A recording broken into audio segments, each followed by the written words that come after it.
into our conversation this afternoon. Like I mentioned earlier, as a new year begins, it is essential for us to take stock of, the significant things that marked the old year. And of course, as Nigerians in the year 2023, we all know that the challenges faced by us as a people and as a nation were quite significant. And well, for me, I think the biggest loss in 2023 was the fact that people's financial income, or should I say disposable income as it's called, it couldn't do so much due to the rising costs of basic essential goods and services, and that made the average Nigerian unable, to actually do so much, with their income or even to save money. So yesterday we started this conversation and we talked about the general elections, we talked about fuel subsidy removal, the cash scarcity saga. We also talked about the rise of POS agents slash operators as a spin-off, from the cash scarcity saga. So today we'll be starting with yet another thing that also marks the year 2023 for us as Nigerians, which is the exchange rate reform, or what they call the floating of the naira. All right, so that policy really shaped the year 2023 for us as a country. The Central Bank of Nigeria on the 14th of June last year told commercial banks to allow the naira to trade freely at the foreign markets. The development somehow weakened the naira by at least 40%, and that is in the last 6 months. Now, accordingly, the prices of goods and services, of course, hit the rooftop, and by implication, Jet A1 fuel, which is aviation fuel, minerals, wheat, electronics, even pharmaceutical products, drugs, and other consumer products, food especially, jumped by at least 50%. In fact, 50% is not the right, it's not right, over 100%, all right, in the period under review. So let's talk about this exchange rate reform. Mr. Shokpito, as a business and financial expert, I want to start with you, so we've been talking about floating the naira. A lot of economics, seem to think if you allow the naira, to just freely operate in the open market, it might gain value.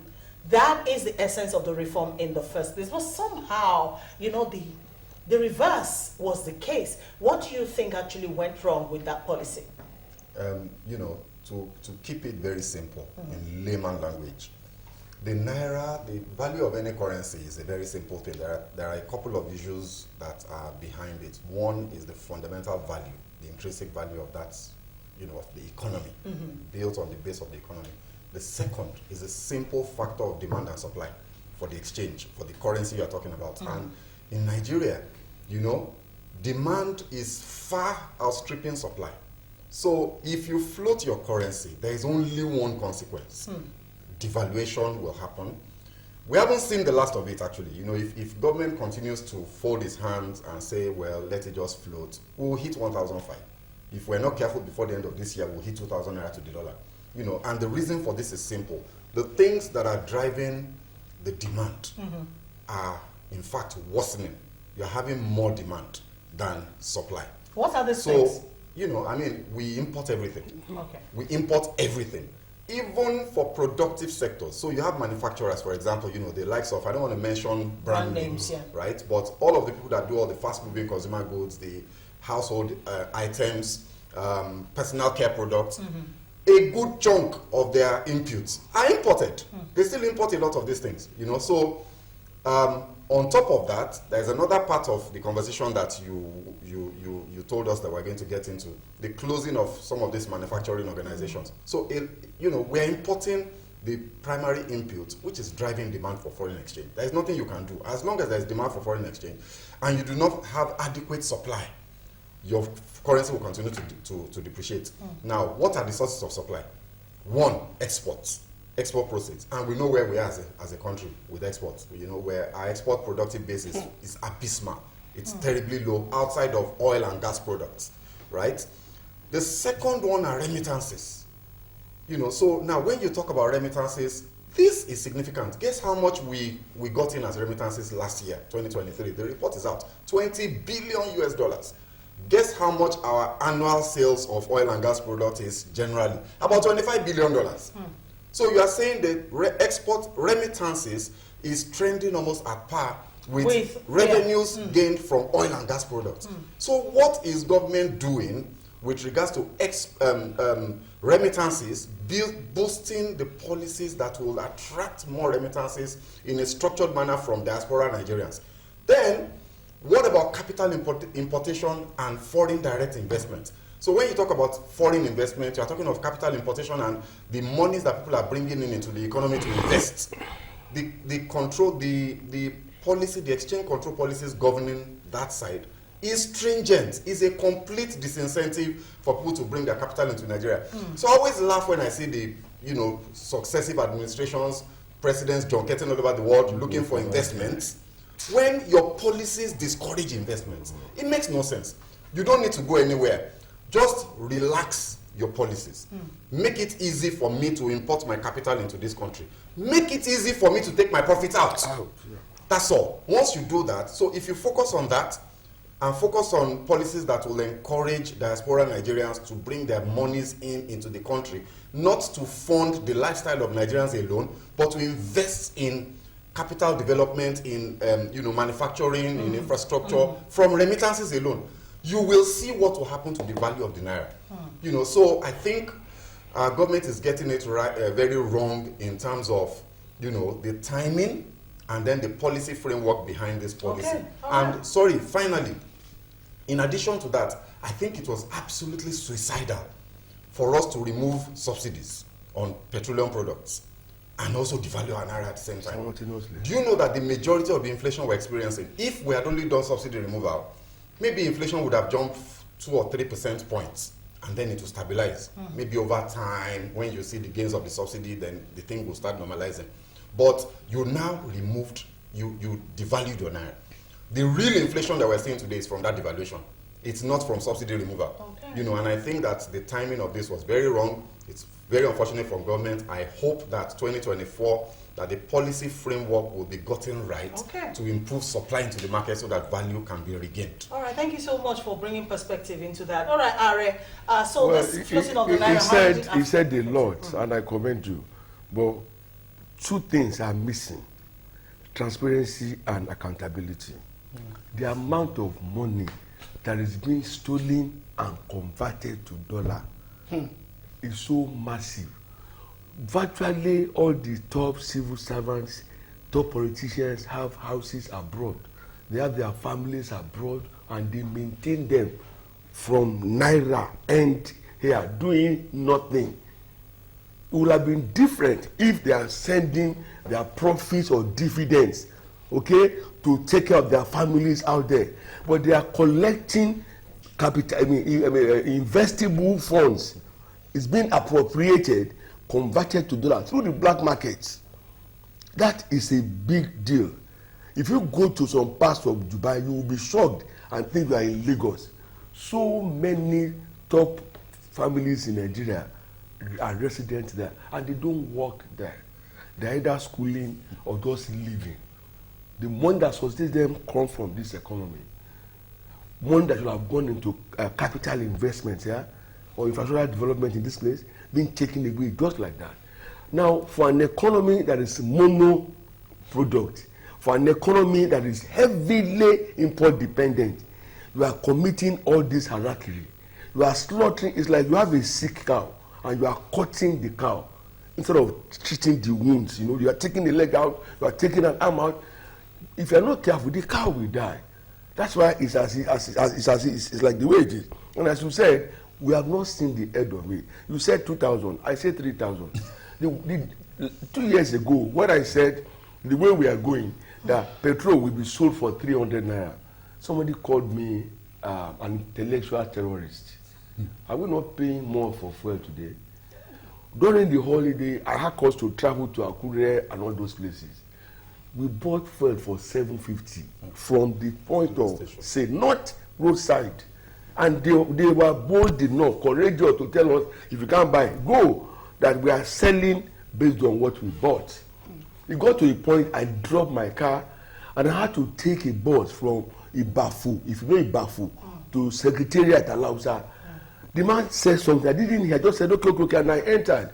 I gave him a $1,000 and he gave me 300. And I was like, what's the meaning of this? He said, Ibafu to Berger, less than 7 minutes drive, it's 500 naira. And the Berger to Alausa, 200, making 700 naira. One woman looked at me and said, Baba, you can afford this. Please calm down. And the guy told you 700. I had to apologize to that guy for challenging him because I didn't hear him. That's how crazy things have become. There's a small powder that we buy here for malaria and headache. Okay? A sachet now goes for 500 naira. That thing is so small that if you want to open and you're not careful, you open it, you throw it away. I mean, I can go on. Even right in traffic now, we buy bottled water for 150 naira. Yeah. What they call price control mechanism has been eroded. And the whole thing has gone crazy, haywire. There's no control, no order anywhere. And that's why, as you said, I was never in agreement with the floating of naira. You don't take a sick baby to a market where others are strong and healthy. No, we had no comparative advantage over other currencies. We are not. And then, without at the same time, remove subsidy is at the center of virtually everything. Okay. Thank you so much, Are. All right, Mr. Adegbenro, would you like to consolidate on what the other two speakers have said? My own is just from the angle of the poor, because everything's inbound on them. You import, you know import. You export, you know export. It's the poor people that will suffer most, and they are the ones that are suffering as we speak. Because one thing there is this: poor people will not go to the airport. They will not have industry, but they will consume. And every businessman wants to make profits. So anybody that have industry that is producing, you will put the concentration of the poor people into it. They are the one that they are going to get, they are going to consume it, and they are the ones that are going to suffer for it. I think it's a high time that the government needs to change style. We've said this severally. We don't need to be an ignomist to know some certain things based on experience, based on what has happening. Floating of naira. In fact, there is no country, even in Africa, don't let me go far, that official rate and the black market rate is so, the gap is so wide like that. Not even in Ghana, not even in Benin Republic, not even in Cote d'Ivoire. It is not as big as this. And don't forget, people don't buy from the official rate. It's only those people that are manufacturers. And how many are they? Other people, even you have governors that are turning naira into dollars. So, and majority of our big men, we know them. They have bureau de change. They have all these BDC certificates. What they do is also mop up our naira, turn it into a dollar, and those people that need dollar, that cannot get it at the official rate, they will come to them and they will be making money. So what is important there is that this government needs to sit down. The economic committee needs to sit down and look that, okay, now, this thing did not work for 6 months. Let us throw in another thing. What can we do? So that if the government is still going the same way they are going, we are just like somebody that get dropped into a well. You know, he's going to be looking for anything to really hold it on, but that person is going to be going down. So what is important there is that we need to change tactics. Then the issue of these pump price, I think the government needs to do one thing. I know there is a brouhaha that happened yesterday with the major marketers now. Where the way is going now, the prices of the pump price doesn't go jump up. So what now is that they need to sit down. They should first of all see that the removal of subsidy was a failure.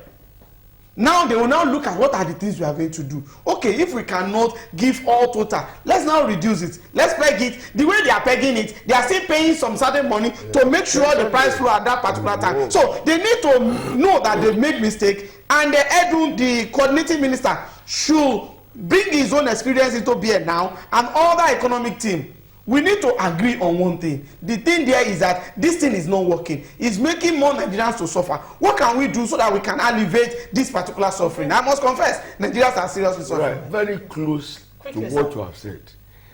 All the people who are alleged to have stolen humongous sums of money in Nigeria, why are they being treated with levity? Why are they not being brought to book as quickly as possible?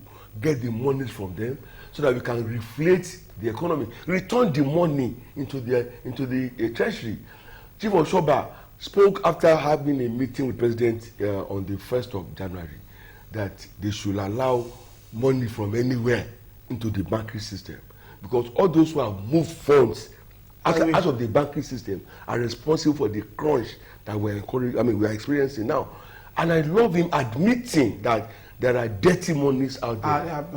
You know, so all of these things are the reasons why we are where we are. Right. But failure must be admitted. The system has failed. Thank you, gentlemen. Thank you. All right, so that's it about the exchange rate reform. The year 2024 is still quite new to know if the government will backtrack on some policies or will continue floating the naira as we are now. Currently, the rate is at 1,200. It depends, I guess. Yeah. All right, so let's just wait and see what year 2024 holds. Yeah. All right, so another event that shaped the year 2023 is also the mass business closures and layoffs. All right, that happened last year, and all of this too is based on the fact that everything went up.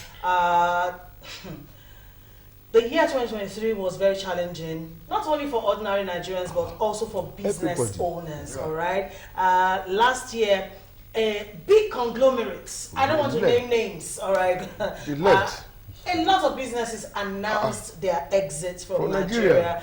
And of course, they blamed their decisions on the economic hardship in Nigeria caused by the foreign exchange crisis, the energy crisis, and also multiple taxation.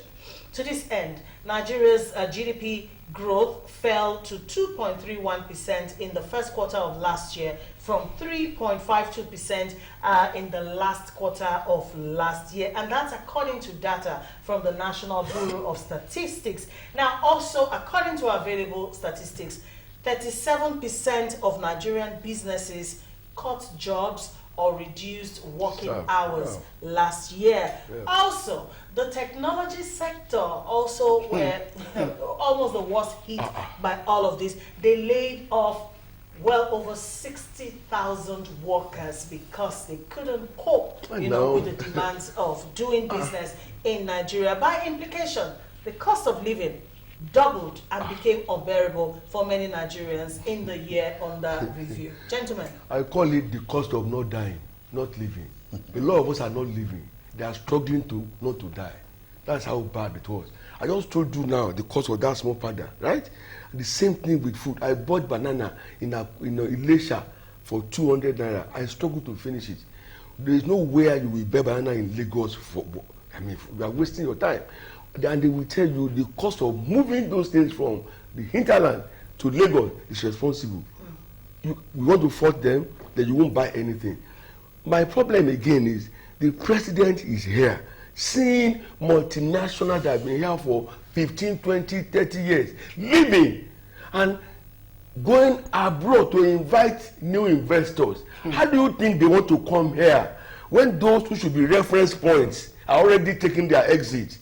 Whatever it was that is driving them away will not attract the new ones to come in. I would have preferred if focused more on getting the existing ones to remain, to sustain and survive. They may even be the ones to invite others and say, come, we have weathered the storm. Please come. Nigeria is now destination point for investment. Again, the informal sector in Nigeria has been so brutalized and is bleeding. It's so bad. We were looking for a place to eat yesterday. Everywhere you go, a wrap of amala is now 200 naira. Yes. I mean, I don't want to use big figure and all that. I'm talking of basic food.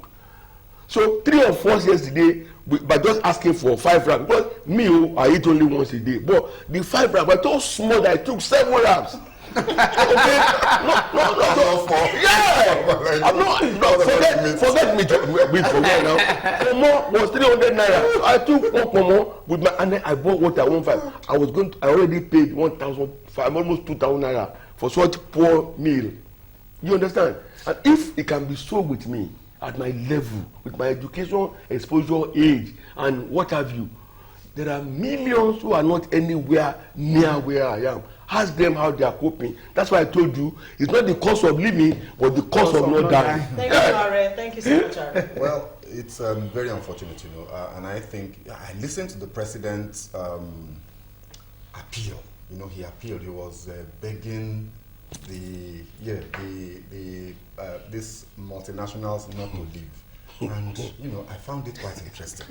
You know, because this is not, you don't sermonize when it comes to economics.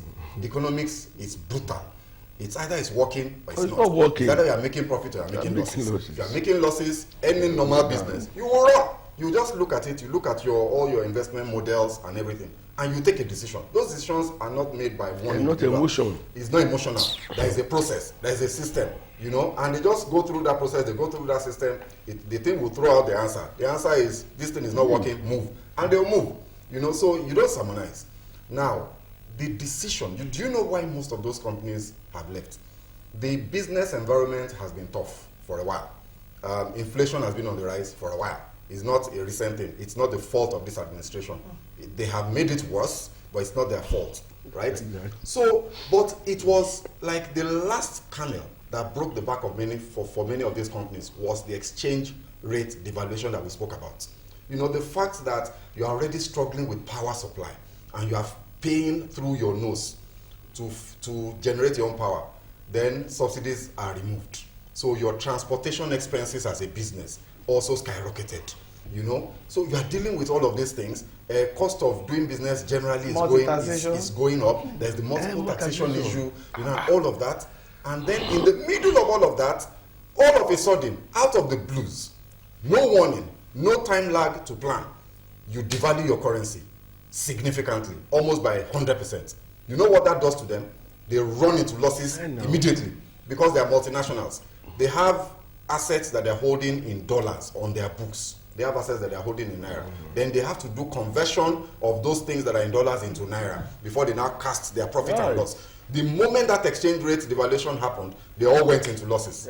So I have a report here that says that just 17 out of these companies, cumulative losses last year alone, 1 trillion naira. How can anybody survive that? So the decision was quick and immediate. So some of them had been struggling and they had been weighing whether to exit Nigeria or not before this decision was made. But as soon as that devaluation happened, the decision became crystallized quickly and they left. And you know the impact of that: job losses, further inflation, because these companies used to produce in Nigeria. Many of them did not leave. People need to understand this. They stopped their manufacturing operations, so they are now importing at the new exchange rate. So you see inflation skyrockets further. The famous inhaler story, where inhalers were for these asthmatic people now, 4,000 naira to buy an inhaler just before July this year, became 45,000. In some cases 60,000 because of this phenomenon. You know, so living expenses, cost of living, like it says, the cost of not dying. All right, God will help us. Well, for me, I think government needs to also look at the multiple taxation. I must confess, majority of all these companies, they go to neighboring countries that they don't even have capital base the way we have it, and they survive in those states. In fact, there are some neighboring countries that we are the one that give them light, but those manufacturing companies, they enjoy light in those countries than they have here in Nigeria. So the issue of multiple taxation also, this is not the time that every tier of government want to look for money at all costs. This is the time that they're supposed to stable the economy. Local government will come, because local government, you see every local government now, their own budget now. I've witnessed like 4 or 5 budget presentations of local government in Lagos State. When you have a local government having a budget, proposed budget of 9 billion, 6 billion, 7 billion for a year, Those ones that are doing 1.5 before, now they are doing 7. See, I know the one of 9 billion. So now that means they want to tax people in the way. State is also jumping up. We know the trillion that every one of us is running. Now the federal government. So by the time you want to tax a particular company that is the one generating light for itself, water by itself, and you still want him to be paying all those taxes. So I think this is the now that the economic team of the federal government, of the state government, local government does not have an economic team. Anything goes. So what they will now do is that they will now look at it, okay, have a kind of jojo with those companies in their own states. That, okay, this is what we are going to do. We know you people are facing some kind of thing. How can we try? We want to make money for the government to do other things, but you also want to make money for your own business. Can we sit down? Okay, let's have a tax rebate. Maybe of 50%. If you are paying 1,000 naira, let's do a kind of a way. Okay, the road that pass through your way, you can two, three companies. We are not going to do this road. You people are going to do. We are going to give you tax relief. You pay. So we'll be able, so that they are not just helping us. They are helping Nigerians that are working in those industries. Those ones also have some dependent variables that rely on them. Then another thing, they are adding more to our own GDP. So by the time we look at that, this is not the time, because the way it's going now, in 2024, with the projection that the economic team of the federal government is going, there will be increment in VAT. And when that happens, a lot of things will also happen. Thank you, gentlemen. Now, very quickly, let's look at projections for the year 2024. Financial experts are quite optimistic that 2024 will be a better year for Nigerians. All right. Now, according to them, 2024 portends a lot of potential for Nigeria's economy, with President Bola Ahmed Tinubu signing the 28.7 trillion naira budget into law on Monday this week, with a projected GDP at 3.88%. The government has also set the baseline for the country's economic recovery. Also, earlier, the president in his New Year message had assured Nigerians that worse times don't last. The president promised constant power supply and food security, boosting of foreign direct investment, restarting local refining of petroleum products, and implementing key priority areas in the 2024 budget. Gentlemen, because our time is almost spent, 20 seconds each. Let's project into 2024. My sign off, I'm going to advise that in bringing in policy, please graduate it. Let's have immediate, short-term, medium-term, and long-term. Don't just drop it on us, bam, like you did the fuel subsidy. That's why, as WB said, things are falling apart and the center can no longer hold. Number two, the refineries must be back to work. When they are working and we are not spending hard-earned borrowed money to import fuel, I think we'll be getting somewhere. Thank you, sir. Well, like I said at the beginning of the show, I'd like to maintain a positive outlook. I don't understand a lot of the things that the president said, to be honest. I don't know where we're going to get constant power from. But I think that if you look at some things, and for me, this is me desperately looking for the positives. There are some of the appointees of the president that have been doing an amazing job. You know, and I really wish that the others will take a leave. I want to specifically commend Bumitunji Ojo. What's this? He's doing fantastically well. Incredible. Right. He's a superstar in my eyes. Like, this is amazing. You mean this problem that has appeared intractable for 30, 40 years can be solved in 6 months? It just shows that what we have suffered as a country has been the failure of leadership. So if you have one human being who is determined to do the right thing, it will be done. Okay. So I want to hope that the president will encourage his other appointees to follow in that same line. Thank you, Mr. Let's hope that. For me, it's food. Yoruba used to say, "Tí ebi bá kúrò nínú iṣẹ́, iṣẹ́ bùṣe." Poor people cannot buy food again. Whatever government is going to do, I don't know the economic term they want to use to do it. Garri should not be 1.5 again for the poor people. Vegetable oil, groundnut oil is on the high side. People cannot eat meat. The moment that Otumba said the other time, now it's not rich man's food. So what is important there is that the poor people, I know the way I'm speaking their mind, that gari rice, semo, it now becomes, what are they going to be eating? They cannot even eat yama. That one has gone far away. So government should do something about food. Okay. Mama P, let me quickly, I don't have time, very quickly. Okay. Please, Mr. President, what the Minister of Internal Affairs is doing, move it to Ministry of Power. Let us focus on electricity this year. Okay. And then the needle there, you will see what will happen to this economy. Thank you, everyone. All right, Oyekachi is saying happy birthday to a wonderful Nigerian. Today's your birthday. Adegbero yesterday. Okay. All right, that's as We're having much lunch as we can take on the show this afternoon. Fantastic discuss, and we only hope for the best this new year, 2024. Long live the Federal Republic of Nigeria.